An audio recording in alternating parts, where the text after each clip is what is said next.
Olá, sejam muito bem-vindos, muito bem-vindas e muito bem-vindas. Eu sou Darfane Brito, sou formada pela Universidade Federal da Paraíba em Letras Português. Tenho também especialização no ensino de Língua e Literatura pela Uniaselv. E atualmente eu estou cursando Sociologia pela Unicesumar. Foi nos pedido, na disciplina Prática Pedagógica Tempo e Espaço, que elaborássemos uma metodologia de ensino que trouxesse, que apresentasse o conceito tempo e espaço em determinada área das ciências humanas. Assim, foi nos permitido que trouxéssemos esse conceito em alguma área em que nós estivermos mais familiarizados, né? Nesse caso, eu optei por trazer para vocês o conceito, a perspectiva que a gente entende de tempo e espaço em narrativas literárias. O que seriam narrativas literárias? Bom, narrativas literárias são textos contados com o intuito de aguçar a imaginação do leitor. Nesse caso, é essencial que a gente compreenda o que são os gêneros literários. Os gêneros literários nada mais são do que categorias que organizam esses textos literários, seja por semelhanças estruturais ou sejam por semelhanças temáticas. Temos, dentro das categorias de gêneros literários, três vertentes. Temos os gêneros literários narrativos, que anteriormente eram conhecidos por gêneros épicos, e que vamos trabalhar aqui. Temos também o gênero lírico, que é o que trabalha com a poesia, e temos, por fim, o gênero dramático, que é aquele que trabalha com a comédia e que trabalha com as tragédias. Então, ainda nesse ponto, em que vamos começar a discorrer sobre o gênero narrativo, é importante a gente compreender que temos também, na linguística, os tipos textuais. O que são os tipos textuais? Os tipos textuais, eles são estruturas em que a gente organiza nosso texto, ou de forma oral ou escrita, para determinados contextos e intenção comunicativa. Pronto, nesse caso, a gente tem que compreender que o gênero narrativo, ele é formado por esses seguintes elementos. Primeiramente, ele tem que ter um narrador, porque uma história que é narrada, contada, ela obrigatoriamente vai ter que apresentar um narrador, certo? Temos os personagens. Para se estabelecer uma trama, a gente precisa ter um personagem. Então, é outro elemento essencial, seja, às vezes, algumas narrativas traz o próprio narrador como personagem. Enfim, temos inúmeras perspectivas de narrativas e em todas elas a gente vai encontrar um personagem. Temos também o enredo, que é a própria trama, a própria história da narrativa.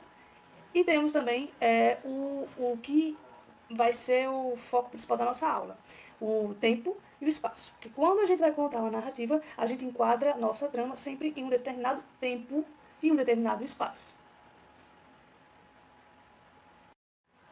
Então, uma narrativa, quando a gente passa a ouvi-la, né, ou a contá-la, primeiramente que aquele que está contando, né, ele traz você, um narrador, ele traz você para... Ele é um sujeito atuante. Ele vai narrar, ele que vai trazer os elementos dos personagens e vai trazer esse ouvinte ou leitor para uma determinada projeção. E é isso que ocorre. Numa narrativa, quando nós estamos lendo uma determinada obra, nós, como leitores, a gente se desloca. E o responsável por trazer esse feito é o próprio narrador. Dessa forma, segundo Cândida Gancho, ocorre na narrativa um tempo projetado. Os acontecimentos no enredo estão ligados ao tempo em vários níveis. De que forma?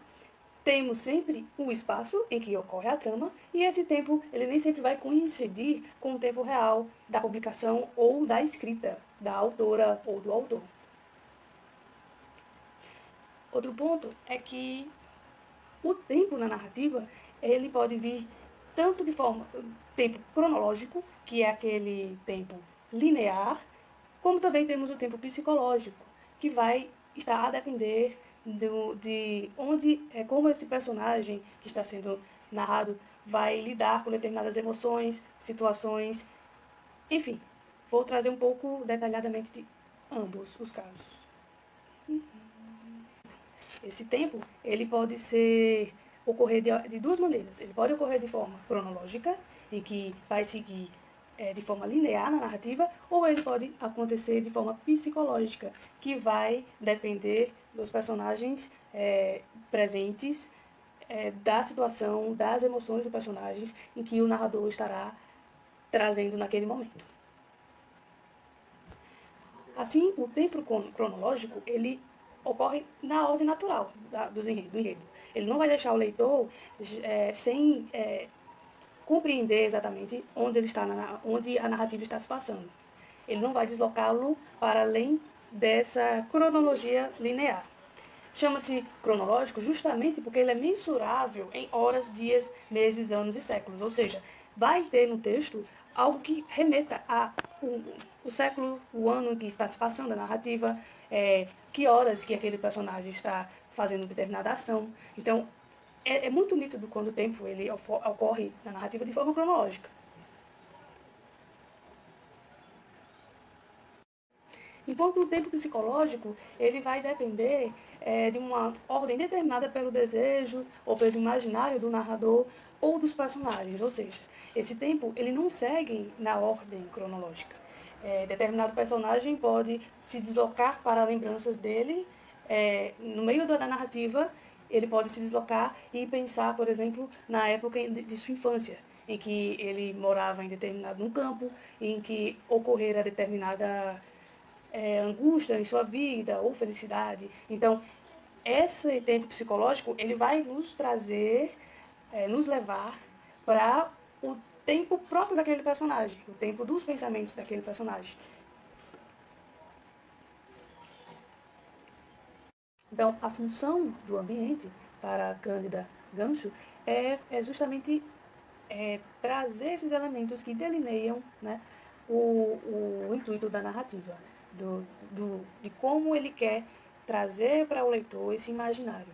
Então, uma das funções da ambientação, né, desse espaço ambiente, é descrever os personagens, além de colocar situações, por exemplo, em uma narrativa de terror, essa ambientação vai ocorrer, às vezes, uma narrativa de suspense, de antemão vai ter prenúncios de que na escrita que irá ocorrer algum conflito ali, alguma cena, né, que deixe o leitor um pouco mais apreensivo, porque a própria escrita da narrativa vai compactuar com essa ambientação. Assim, para a gente compreender de forma analítica como a gente pode observar essas perspectivas de tempo e espaço em um enredo, eu trouxe para vocês o trecho de uma obra magnífica da Conceição Evaristo. A obra chama-se Ponciá Vicêncio. Para quem não conhece, a Conceição Evaristo é atualmente uma das mais influentes literatas do movimento pós-modernista no Brasil. Maria da Conceição Evaristo Brito, ela nasceu em Belo Horizonte, dia 29 de novembro de 1946. É doutora em linguista e escritora afro-brasileira, escritora, contista, ensaísta, enfim, além de ser uma pesquisadora renomada, atuante e extremamente profunda, além de trazer-nos com frequência essa discussão, a riqueza da discussão, que é falar sobre machismo, e denunciar também o racismo social, bem como também falar da misoginia. Monsinhá Vicêncio gostava de ficar sentada perto da janela, olhando nada. Às vezes se distraía tanto que até se esquecia da janta, e quando via, o seu homem estava chegando do trabalho. Ela gastava todo o tempo com pensar, com recordar, relembrava a vida passada, pensava no presente, mas não sonhava e nem inventava nada para o futuro. O amanhã de Poncinhar era feito de esquecimento. Em tempos outros, havia sonhado tanto.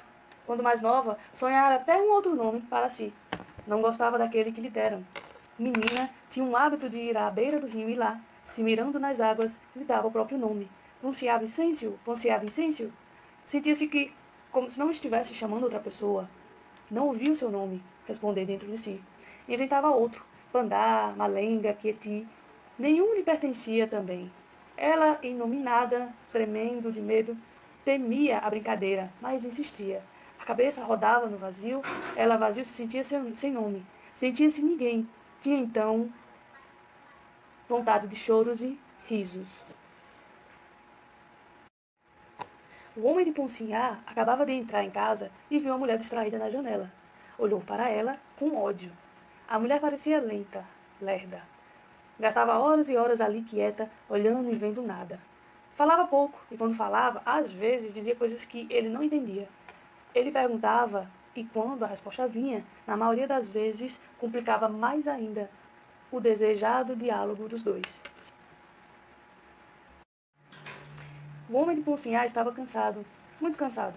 Sua roupa empoeirada, assim como seu corpo, porejava pó. Ele e outros estavam pondo uma casa antiga construção abaixo.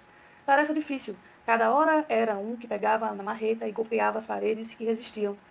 Ele se lembrava a cada esforço do barraco onde moravam e que flutuava ao vento. Ao ver a mulher tão alheia, entre desejos de trazê-lo ao mundo à força, deu-lhe um violento soco nas costas, gritando-lhe pelo nome. Ela lhe devolveu um olhar de ódio. Pensou em sair dali, ir para o lado de fora, passar por debaixo do arco-íris e virar homem. Levantou-se, porém, amargurada de seu cantinho e foi preparar a janta dele. Então, como a gente pode ver, no primeiro momento da narrativa, a gente já percebe essa inferência da narradora, né, do narrador, em dizer para o leitor o quanto Poncinhá Vicêncio tem em si essa necessidade de divagar sobre suas lembranças, seu passado, suas lembranças, suas dores, seu presente, né? Esse método de escrita em que a personagem vai até aquele momento de introspecção, pensamento, mostra com frequência na escrita aqui da narrativa que a predominância até então é o tempo psicológico. Como a gente pode ver aqui, quando ela fala, a narradora, né, fala que ela gastava todo o tempo com pensar e com recordar. O amanhã de Poncinhá era feito de esquecimento. Em outros tempos, havia sonhado tanto, e aí ela começa a retomar aquela infância sofrida, e vai descrevendo um pouco do que passou, ao mesmo tempo que ela perde essa divagação, ela coloca essa divagação para falar sobre si, sobre a profundidade de sua própria identidade. Enfim, esse trecho da narrativa está predominantemente demonstrando o tempo psicológico, certo? Aqui nesse segundo trecho, a gente já percebe que o homem de Poncinhá, ele vai, a chegada do homem de Poncinhá traz consigo essa volta para a cronologia lá da personagem. Poncinhá, antes de entrar, de ficar sentada na janela, ela estava em casa, prestes a preparar a janta do homem. Quando o homem chega, então, ele percebe que ela está divagando, ou seja, ela está no próprio tempo, no tempo da personagem. E o homem, quando a chegada do homem de Poncinhá vai trazendo para a narrativa já uma escrita mais focada no próprio presente da narrativa, que é quando ele fala, a escritora traz aqui que o homem de Poncinhá acabou de entrar em casa e viu a mulher distraída na janela. Então, ele acabou de entrar. A ação é cronológica, é linear, está acontecendo. E olhou para ela com ódio, a mulher parecia lerda, e aí ela coloca aqui que o pensamento do homem de Poncinhá é que Poncinhá gastava horas e horas ali quieta, olhando e vendo o nada. Então, a gente já percebe aqui nesse trecho que há um retorno para a cronologia da narrativa. Então, como a gente pode ver, desde da entrada do homem em casa, o homem de Poncinhá, da personagem, né, a gente vai percebendo essa necessidade de quebra até do próprio... É um papel que esse personagem traz nesse momento da narrativa, de acordar, tirar a Poncinhá desse tempo psicológico e trazer ela para esse tempo presente da narrativa, esse tempo cronológico, em que as ações estão acontecendo, ocorrendo naquele tempo presente. Logo, a gente percebe que há aí essa profundidade, né, da personagem. É uma personagem extremamente sonhadora, ao mesmo tempo é uma personagem forte. E esse é uma característica predominante dela. A narrativa toda traz essa predominância no tempo psicológico. Enquanto que a própria descrição, que quando a gente passa a ler toda a narrativa, a obra, a gente percebe o quanto o Homem de Ponciar, ele já vive mais nesse tempo cronológico, esse tempo das ações, certo? Então, o que a gente pode perceber aqui é que, nesse trecho da narrativa, o espaço físico, ele vai ser aquele lugar, a casa de Ponciar, o barraco de Ponciar. E quando a gente vai lendo a narrativa, a gente percebe uma ambientação própria da socioeconômica e de profundidade também, de sensações dos personagens. E aí, isso ocorre sobretudo nesse trecho da narrativa aqui, em que o Homem de Ponciar entra e a autora coloca que ele chega empoeirado, né? E aí ele começa a pensar também na sua situação. Ele coloca aqui, ele descreve o espaço, né, quando ele fala das grandes marretadas que, como operário, ele é colocado aqui na narrativa que ele e outros estavam pondo uma casa antiga construção abaixo.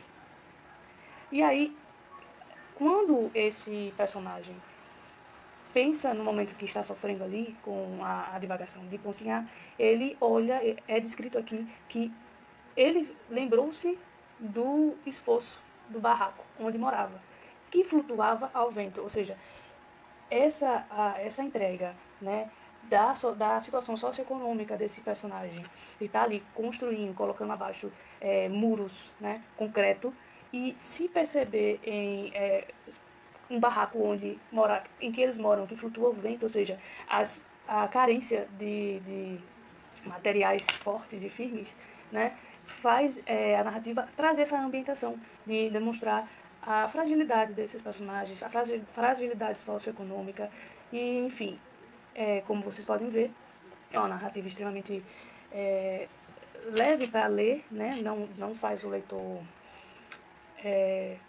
ficar um pouco perdido na escrita, entretanto é extremamente profunda, né, com essa relação com os seus personagens. Além de trazer denúncias de, como a gente pode ver, a agressão, né, física do Homem de Ponciar, né, que a gente vê como machismo, como agressão. Temos também essa denúncia da identidade, né, de como ficou a identidade do homem negro e a mulher negra que foi escravizado, né, que em outra hora teve também, filhos de pessoas que foram escravizadas.